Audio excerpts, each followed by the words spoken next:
ok wawach ni wanyalo geng'o tho. Apana. Wawacho niya tuochegi wanyalo diyogi towards the end of life.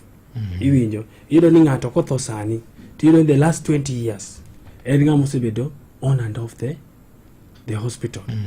Iwinjo koro mano gima watemo nyiso jowa ni that is not the way we can do it. Nyako genga kaka ng'ato nyalo dhi hospital. Kiko bed gi safar mang'eny hospital. Kiko bed gi safar mang'eny hospital.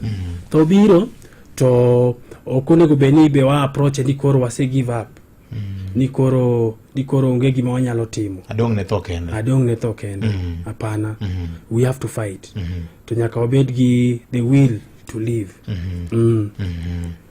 Koro kendo dagomb mondo wang'i societies ma osebedo gi lony e weche mag ngima. Okay. Koro king'iyo wan gi society moro ni the Tsimane tribe. The Tsimane tribe en a tribe in Bolivia. En a tribe in Bolivia. Gidak e Amazon. Okay. E bungu mar Amazon ka. E bungu mar Amazon. Tingini Amazon king'iyo tiwacho ni en obo mar piny. Yes. Kato because of that density mar that forest. Yes. You know this community is separated from civilization. Lony mar piny ni chal gima giborgo. Yes. Ma kata mana osuptende ma gin go. Gin osuptende ma NGOs emotimore nade? Emogero negi. Koro en very apart from civilization. Okay. To jogi gi attract interests mag jo science kabisa. Nikech king'iyo chunygi, king'iyo adundo margi is very healthy.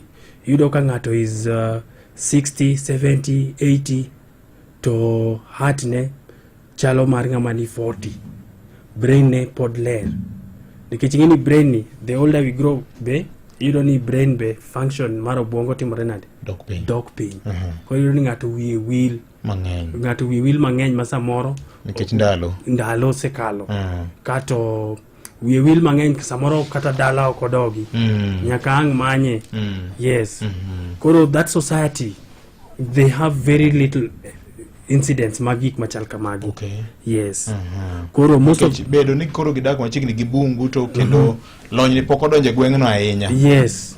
Koro gidak kaka ne kwere gi nodak cha. Yes. Koro ni gin gi rely on gin gi rivers kanyo, rivers ma donjo Amazon, mokalo through Amazon. Koro kanye magitime small scale fishing.